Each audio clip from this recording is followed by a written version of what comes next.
يا نفس إن لم تظفري لا تجزعي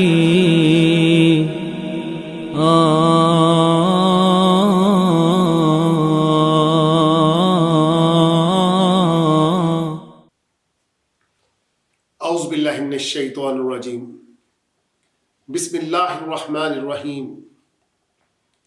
دوستو، آج ہم سورہ بقرہ کی آیت نمبر 55 اور 56 کا لفظی اور تفسیری مطالعہ کریں گے۔ الحمدللہ ہم 55 اور 56 پر پہنچ چکے ہیں، اور آپ کا ساتھ، آپ کا تعاون آپ کے لیے اور ہم سب کے لیے، سب مسلمان بھائیوں کے لیے درکار ہے۔ آپ صرف 10 منٹ اگر قرآن کو سمجھیں گے تو آپ یقین کریں ہم انشاءاللہ تعالی اللہ تعالیٰ کے پسندیدہ بندوں کے اندر شامل ہو جائیں گے، کیونکہ اللہ تعالیٰ فرماتے ہیں کہ تم میں سے سب سے بہتر وہ ہے جو قرآن کو سیکھتا ہے اور سکھاتا ہے۔ تو آئیں ہم سب مل کر اس کیٹیگری کے اندر شامل ہو جائیں جو اللہ تعالیٰ کی پسندیدہ کیٹیگری ہے۔ تو آئیں شروع کرتے ہیں 55 اور 56 کا لفظی بامحاورہ ترجمہ، اور پھر اس کے بعد انشاءاللہ اس کی تفسیر کریں گے۔ وَإِذْ واو کا مطلب اور عربی کے اندر، اذ کا مطلب جب، قل کا مطلب کہنا ہوتا ہے۔ تم نے کہا، یا موسیٰ، یا مخاطب کے لیے ہوتا ہے عربی کے اندر، موسیٰ سے مخاطب کرتے ہوئے ان کو کہا لن نؤمن، لن ول ناٹ، یعنی مستقبل کے اندر فیوچر نیگیٹو کے لیے استعمال ہوتا ہے، جیسے لم ہم ماضی کے اندر نیگیٹو کے لیے استعمال کرتے ہیں،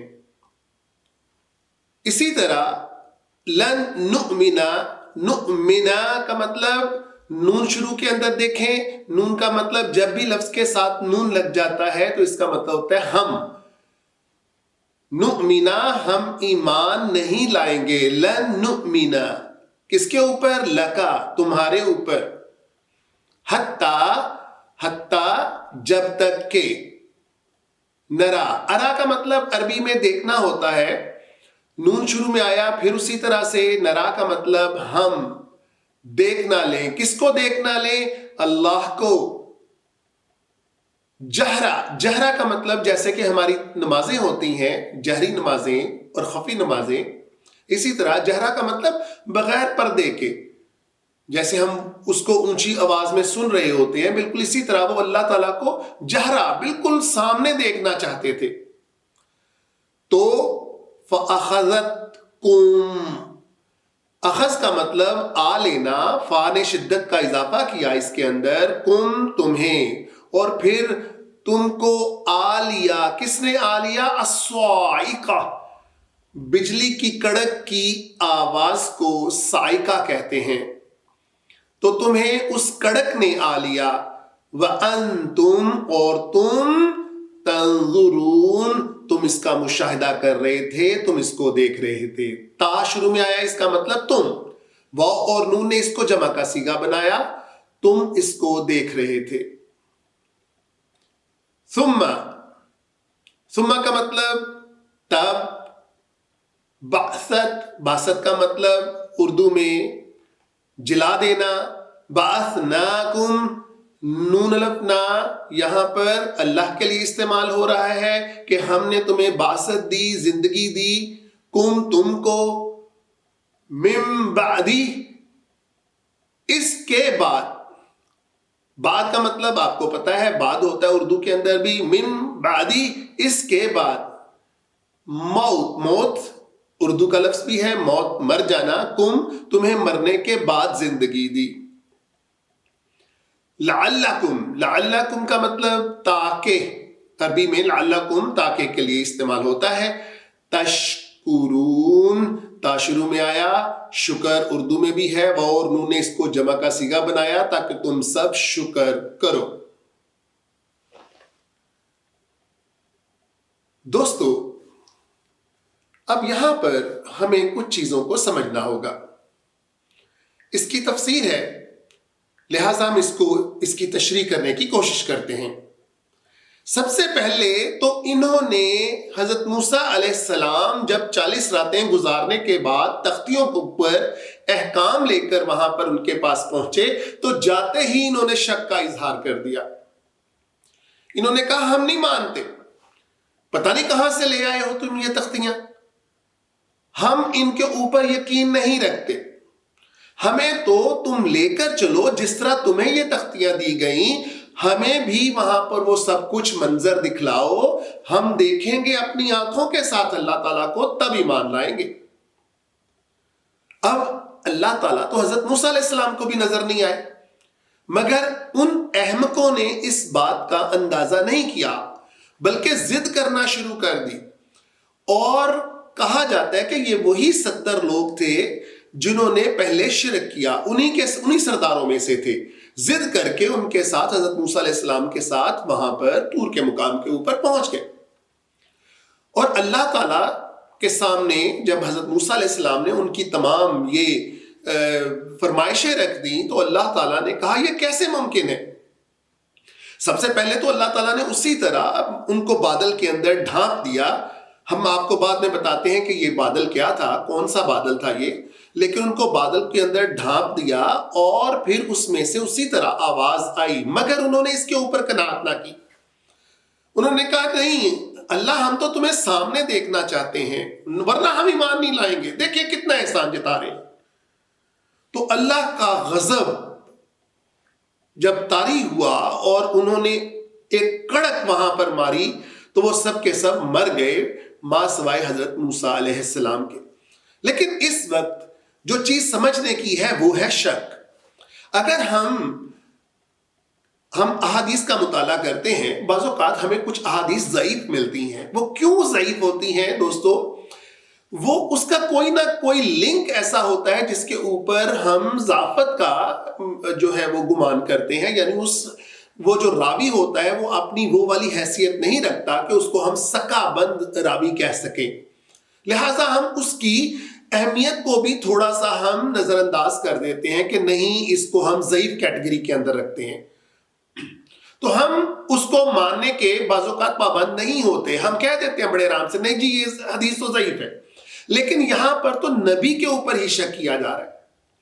نبی کے اوپر شک کرنے کا مطلب ہے پوری ایمانیات کا رد.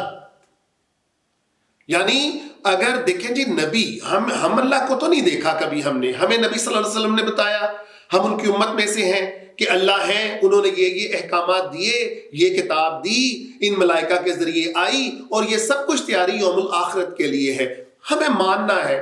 ہم نے کچھ نہیں دیکھا، ہم نے اپنے نبی کی بات کے اوپر یقین کیا اور اس کو مانا.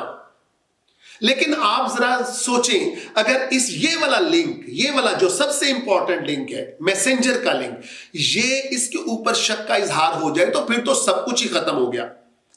انہوں نے یہی کام کیا تھا، انہوں نے حضرت موسیٰ علیہ السلام کے اوپر وہ جو تختیاں لے کر آئے تھے اس کے اوپر شک کا اظہار کر دیا تھا کہ ہم نہیں مانتے، ہم تو جب تک دیکھ نہ لیں ہم اس کے اوپر یقین نہیں کریں گے.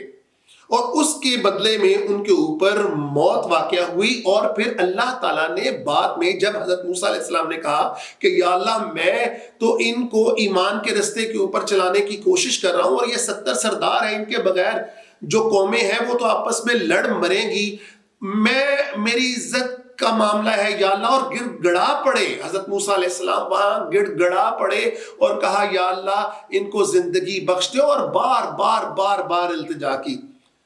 تو پھر اللہ تعالیٰ نے حضرت موسیٰ علیہ السلام کی دعا کو قبول کیا اور ان کو باسط دی، ان کو زندہ کیا. لیکن یہ باسط ایسے نہیں تھی کہ جیسے وہ ایک دم سے مر گئے سارے ایک دم سے کھڑے ہو گئے، نہیں، یہ ایک ایک کر کے زندہ کیے گئے تاکہ ایک دوسرے کا مشاہدہ کریں. اس لیے یہاں پر لفظ استعمال ہوا ہے تنظرون، تم دیکھ رہے تھے ان کو اٹھتے ہوئے، تم ایک ایک کر کے ان کو اٹھتے ہوئے دیکھ رہے تھے. لہٰذا دوستو کچھ چیزیں ایسی ہوتی ہیں کہ سمینا و اطعنا، ہم نے سن لیا اور ہم نے مان لیا. اور الحمدللہ یہاں پر اگر ہم بحثیت قوموں کے، دو قوموں کا ہم کمپیریزن کریں، ہم we should put them into a comparison، تو آپ دیکھیں ہماری قوم الحمدللہ تعالیٰ کتنی زیادہ فضیلت میں چلی جاتی ہے، کیونکہ ہمارے نبی صلی اللہ تعالیٰ علیہ وسلم نے جو کہا ہم نے مان لیا۔ اور بعض اوقات جب کوئی زیادہ سوال کیے جاتے تھے اصحاب کی طرف سے تو اللہ تعالیٰ کی طرف سے وحی آتی تھی کہ کیا تم بھی موسیٰ کی قوم کی طرح ہو جاؤ گے جو سوالات کے اوپر سوالات کرتے تھے؟ لیکن الحمدللہ تعالیٰ ہمارے نبی نے جو کہا ہم نے اس کو مانا، ہم اس پر ایمان لائے، ہم نے برحق کہہ دیا کہ یا اللہ یہ تیری طرف سے ہی اترا، کیونکہ ہمارا نبی برحق ہے اور سچا ہے، وہ صادق ہے اور وہ امین بھی ہیں۔ لہٰذا دوستو یہ آیتیں اس لیے بہت زیادہ امپورٹنٹ ہیں کہ ایک تو تقابل ہمارا اس قوم کے ساتھ بھی ہے، اور دوسرا ان لوگوں نے، ان سرداروں نے کیا کیا۔ تو اللہ تعالیٰ ہمیں اس طرح کی نافرمانیوں سے بچائے کہ ہم شک کے اندر پڑ جائیں، کیونکہ یہ جو شک ہوتا ہے پھر یہ ایمان کو باقی نہیں رہنے دیتا، شک کی گنجائش ہی کوئی نہیں ہوتی ہے۔ اللہ تعالیٰ ہمیں اس یقین کے راستے کے اوپر چلائیں۔ وآخر الدعوانا ان الحمدللہ رب العالمین۔ يا نفس إن لم تظفري لا تجزعي